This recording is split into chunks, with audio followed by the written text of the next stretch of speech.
ప్రపంచాన్ని శాసిస్తున్న American డాలర్కు Russia, China గట్టిగా దెబ్బ కొట్టాయి. రీసెంట్గా ఈ రెండు దేశాల మధ్య 24-25 ఫినాన్షియల్ ఇయర్కు గాను in total $260 billion trade, Indian కరెన్సీలో చెప్పాలంటే 21 లక్షల కోట్ల రూపాయల ట్రేడ్ జరుగుతుందని రెండు దేశాలు అనౌన్స్ చేశాయి. అయితే ఇంత భారీ మొత్తంలో జరిగిన అంతర్జాతీయ వ్యాపారంలో ఒక్క అమెరికన్ డాలర్ కూడా ఉపయోగించకుండా ఈ ట్రాన్సాక్షన్స్ ఆల్రెడీ ఇనిషియేట్ చేశారు. ఇప్పుడు ఈ విషయమే ప్రపంచ దేశాల్లో హాట్ టాపిక్గా మారింది. వరల్డ్ వైడ్గా దాదాపు అన్ని కంట్రీస్ మధ్య జరిగే ఇంటర్నేషనల్ ట్రేడ్ అమెరికన్ డాలర్లో జరుగుతుంది. ఇదంతా మనందరికీ తెలిసిందే. దీంతో అన్ని దేశాలు డాలర్స్ని ఫారెన్ కరెన్సీ రిజర్వ్ తప్పనిసరిగా చేసుకోవాల్సిన పరిస్థితి.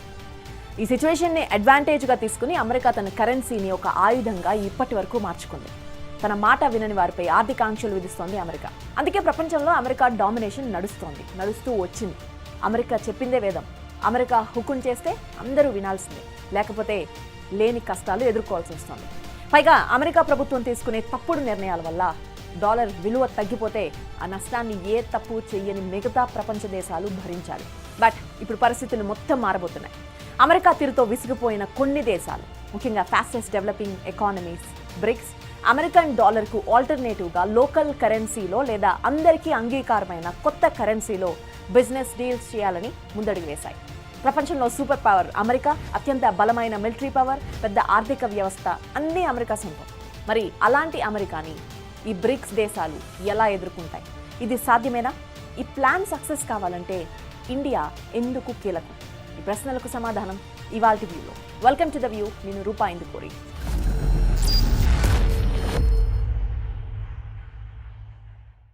అమెరికా చేతిలో ప్రపంచ దేశాలన్నీ మొత్తం కీలుబొమ్మల్లా ఆడుతున్నాయి. అమెరికాకు ఈ ఆధిపత్యం ఎవరిచ్చారు?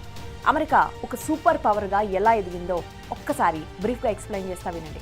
సెకండ్ వరల్డ్ వార్ తర్వాత యుద్ధంలో ఓడిపోయిన దేశాలు నాశనం అయిపోతే గెలిచిన దేశాలు దివాలా తీశాయి. ముఖ్యంగా యుద్ధంలో నేరుగా పాల్గొన్న రష్యా, చైనా, ఫ్రాన్స్, బ్రిటన్ ఈ గెలిచిన దేశాల ఖజానాలు ఖాళీ అయ్యాయి. ఇక్కడ అమెరికా నేరుగా యుద్ధంలో పాల్గొనలేదు. అందుకే అమెరికాకు పెద్దగా నష్టం జరగలేదు. వరల్డ్ వార్ II టైంలో బ్రిటన్, ఫ్రాన్స్, రష్యా దేశాలకు భారీగా అప్పులిచ్చింది అమెరికా. అయితే ఈ దేశాలు తమ బంగారం అమెరికాకు ఈ అప్పులు తాకట్టు పెట్టి తీసుకున్నాయి. యుద్ధం తర్వాత అప్పటి వరకు ప్రపంచంలో బలమైన ఎకానమీగా ఉన్న బ్రిటన్ కూడా కుప్పకూలిపోయింది. దీంతో అప్పులు తీర్చలేని పరిస్థితి. పైగా యుద్ధంలో నాశనమైన ప్రాంతాలు, ఇన్ఫ్రాస్ట్రక్చర్ తిరిగి రీబిల్డ్ చేసుకోవాలి. దీనికోసం మరింత డబ్బు అవసరం. ఇలాంటి టైంలో అమెరికా వద్ద మాత్రమే అందరికీ అప్పు ఇవ్వగలిగేంత డబ్బు ఉంది. కానీ అమెరికా అప్పటికే ఈ దేశాలన్నింటికీ భారీగా అప్పులు ఇచ్చింది. అయితే ఈ టైంలో అమెరికా అందరికీ కావాల్సినంత అప్పు ఇస్తాం, కానీ ప్రపంచంలో దేశాలన్నీ తమ కరెన్సీ అదే అమెరికన్ డాలర్లో మాత్రమే వ్యాపారం చేయాలండి. దీనికి బేస్ వాల్యూ తన వద్ద ఎంత బంగారం ఉందో దాని విలువ సమానంగా డాలర్లు ప్రింట్ చేసిస్తాం అని అమెరికా చెప్పింది. అప్పుడు ప్రపంచ ఎకానమీ సంక్షోభంలో ఉంది. అన్ని దేశాల కరెన్సీలు ఆల్ టైమ్ లో వాల్యూలో ఉన్నాయి. దీంతో అమెరికా చెప్పిన దానికి అందరూ అంగీకరించాల్సి వచ్చింది. అందుకే ప్రపంచంలో ప్రతి దేశం కూడా తన ఖజానాలో ఫారెన్ రిజర్వ్స్ పేరుతో అమెరికన్ డాలర్లు నిలువ చేసుకుంటాయి, లేదా అమెరికాకు అప్పు ఇచ్చి సెక్యూరిటీ బాండ్స్ కొనుగోలు చేస్తాయి. ఇక అప్పటి నుంచి అన్ని దేశాలు సరుకు ఎగుమతి, దిగుమతుల కోసం అమెరికన్ డాలర్లను మాత్రమే ఉపయోగిస్తున్నాయి. గత 2 దశాబ్దాల నుంచి ఆన్లైన్ ట్రాన్స్ఫర్ అనే స్విఫ్ట్ ట్రాన్సాక్షన్ ద్వారా డాలర్లలో పేమెంట్ జరుగుతోంది. ఓకే, ఇంతవరకు అంత బానే ఉంది. కానీ అమెరికా తన డాలర్ బలాన్ని ప్రపంచాన్ని శాసించేందుకు మిస్యూజ్ చేయడం మొదలుపెట్టింది. ముఖ్యంగా 1960s, 70sలో రష్యా, అమెరికా మధ్య కోల్డ్ వార్ జరిగింది. అప్పటి నుంచి రష్యాపై, రష్యా మిత్ర దేశాలపై ఆర్థిక ఆంక్షలు విధిస్తోంది. For example, Russia Ukraine war జరుగుతోంది. ఈ వార్లో ఉక్రెయిన్, అమెరికా ఆలే. అందుకే రష్యాకు వ్యతిరేకంగా అమెరికా చాలా స్ట్రిక్ట్ శాంక్షన్స్ పెట్టింది. రష్యాతో ఎవరు బిజినెస్ చేయకూడదని, అలా చేస్తే ఆ దేశాలపై కూడా శాంక్షన్స్ విధిస్తామని చెప్పింది. అందుకే రష్యా నుంచి చాలా తక్కువ ధరకే ఇండియాకు పెట్రోల్ లభిస్తుంటే దాని పేమెంట్ డాలర్స్లో చేయలేని సిచ్యువేషన్. సేమ్ కేస్ మిడిల్ ఈస్ట్లో ఇరాన్ది కూడా. అమెరికా మిత్ర దేశాలైన సౌదీ అరేబియా, ఇజ్రాయెల్కు ఇరాన్ వ్యతిరేకం కాబట్టి ఇరాన్పై కూడా అమెరికా శాంక్షన్స్ విధించింది. అమెరికాకు పోటీగా చైనా చాలా వేగంగా ప్రపంచంలో మరో సూపర్ పవర్గా ఎదగాలని చూస్తోంది టైం అది. పైగా అమెరికాకు మిత్రదేశమైన తైవాన్ను ఆక్రమించుకోవాలని చైనా ఎప్పటి నుంచో ప్లాన్ చేస్తోంది. త్వరలోనే అది జరుగుతుందని అంతర్జాతీయ నిపుణులు కూడా చెబుతున్నారు. అలా చైనా తైవాన్పై దాడి చేస్తే అమెరికా చైనాపై కూడా ఆర్థిక ఆంక్షలు విధిస్తుంది. అంతెందుకు, రీసెంట్గా ఇరాన్లోని Chabahar port operations and development కోసం 10 సంవత్సరాల వరకు ఇండియా డీల్ చేసుకుంది. ఇది చూసిన అమెరికా ఇండియాపై కూడా ఆంక్షలు విధిస్తామని హెచ్చరిస్తోంది. ఇలా అమెరికా చాలా దేశాలపై చాలా కాలంగా ఆంక్షలు విధించింది. తన డాలర్ పవర్తోనే అమెరికా ఇలా చేయగలుగుతోంది. ప్రపంచంలోని ఆర్థిక నిపుణులు ఇలా చేయడం తప్పు అని చాలాసార్లు హెచ్చరించారు. అందుకే ఫర్ ద ఫస్ట్ టైం 2001లో పాపులర్ ఎకానమిస్ట్ అండ్ గోల్డ్మాన్ సాక్స్ chairman Jim O'Neill American dollar డామినేషన్కు చెక్ పెట్టేందుకు ఒక ఐడియా సజెస్ట్ చేశాడు. ప్రపంచంలోని ఫాస్టెస్ట్ గ్రోయింగ్ ఎకానమీస్ అయిన బ్రెజిల్, రష్యా, ఇండియా, చైనా కలిసి జతకట్టాలని, ఈ దేశాలు డాలర్కు పోటీగా ఒక ఆల్టర్నేటివ్ కరెన్సీలో వ్యాపారం చేస్తే డాలర్ పెత్తనం క్రమంగా ప్రపంచంలో ఉండదని చెప్పారు. ఈ 4 దేశాల టీంకు ఆయన బ్రిక్ అని పేరు పెట్టారు. అయితే ఈ ఐడియాపై 2006లో ఈ 4 దేశాలు యునైటెడ్ నేషన్ మీటింగ్ సందర్భంగా కలిసి చర్చలు చేశాయి. కానీ పెద్దగా ఇంప్లిమెంటేషన్స్ ఏవీ జరగలేదు. అయితే 2008లో ప్రపంచంలో ముఖ్యంగా అమెరికా మ్యాసివ్ ఎకనామిక్ రెసిషన్ వచ్చింది. ఈ దెబ్బకు అమెరికా డాలర్ విలువ భారీగా పడిపోయింది. ప్రపంచంలోని అన్ని దేశాలు ఈ నష్టాన్ని భరించాల్సి వచ్చింది. ఇక్కడ అమెరికా డాలర్ సమస్యకు విరుగుడు ఉండాల్సిందేనని 2009లో ఈ బ్రిక్ దేశాలు సమావేశమయ్యాయి. ఆ తర్వాత మళ్ళీ 2010లో ఈ టీంలో సౌత్ ఆఫ్రికా కూడా వచ్చి చేరింది. దీంతో ఈ 5 దేశాలు కలిసి బ్రిక్స్గా ఏర్పడ్డాయి.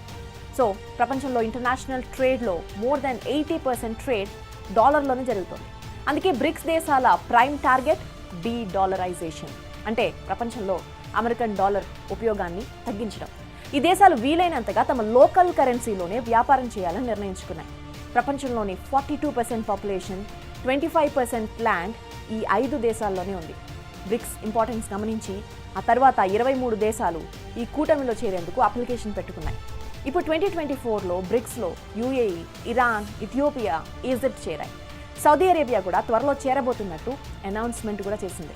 అండ్ కమింగ్ టు 2015లో బ్రిక్స్ దేశాలు ప్రపంచ బ్యాంక్ సహకారంతో న్యూ డెవలప్మెంట్ ఇండెక్స్ ఏర్పాటు చేసుకున్నాయి. కానీ అసలు ఒక కామన్ కరెన్సీ ఏర్పాటు చేయడంలో ఇంతవరకు బ్రిక్స్ దేశాలు సక్సెస్ కాలేదు. అమెరికా ఆంక్షల కారణంగా రష్యా నుంచి డిస్కౌంటెడ్ రేట్స్పై ఇండియా క్రూడ్ ఆయిల్ కొంటోంది. ఈ పేమెంట్ కొంత రూపీస్లో, కొంత రష్యన్ కరెన్సీ రూబెల్స్లో చేస్తోంది. అంతేకాదు ఇండియా UAE నుంచి కొంటున్న క్రూడ్ ఆయిల్ పేమెంట్ ఇండియన్ రూపీస్లోనే చేయడానికి కరెన్సీ స్వాప్ అగ్రిమెంట్ చేసుకుంది.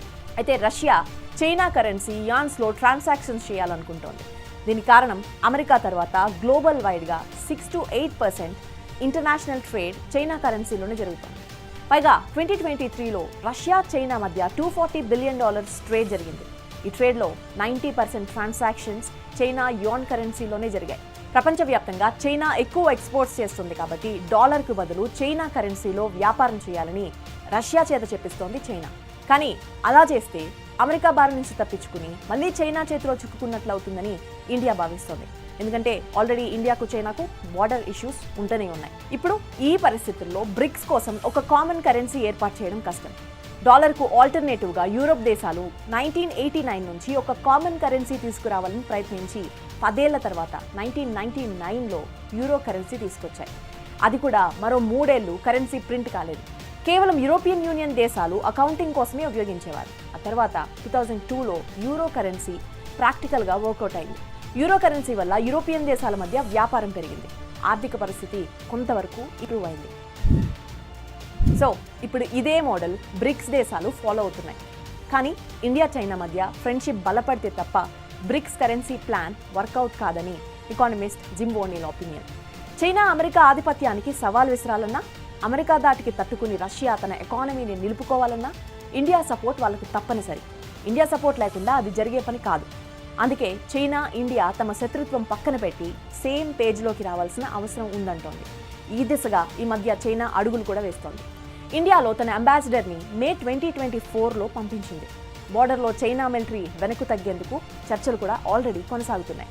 అండ్ నెక్స్ట్ స్టెప్, అమెరికన్ డాలర్పై డిపెండెన్సీ తగ్గించుకునేందుకు చైనా, ఇండియా తమ ఖజానాలోని డాలర్స్ని అమ్మేసి బంగారం నిల్వలు పెంచుకుంటున్నాయి. కొత్తగా ఏర్పాటు చేయబోయే బ్రిక్స్ కరెన్సీకి గోల్డ్, యురేనియం, ఇరిడియం లాంటి రేర్ ఎర్త్ ఎలిమెంట్స్ వాల్యూనే ఆధారంగా ప్లాన్ జరుగుతోంది.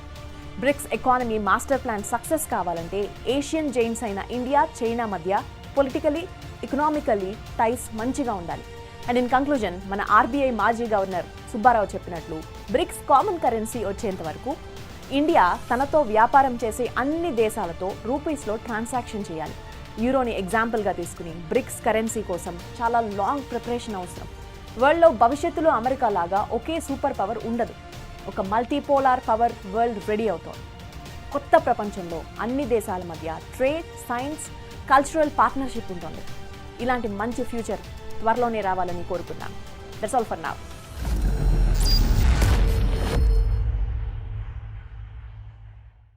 జియోపొలిటికల్ ఇష్యూస్ పై మరిన్ని ఇంట్రెస్టింగ్ అప్డేట్స్ కోసం సబ్స్క్రైబ్ చేయండి ఇప్పుడే the big TV news channel.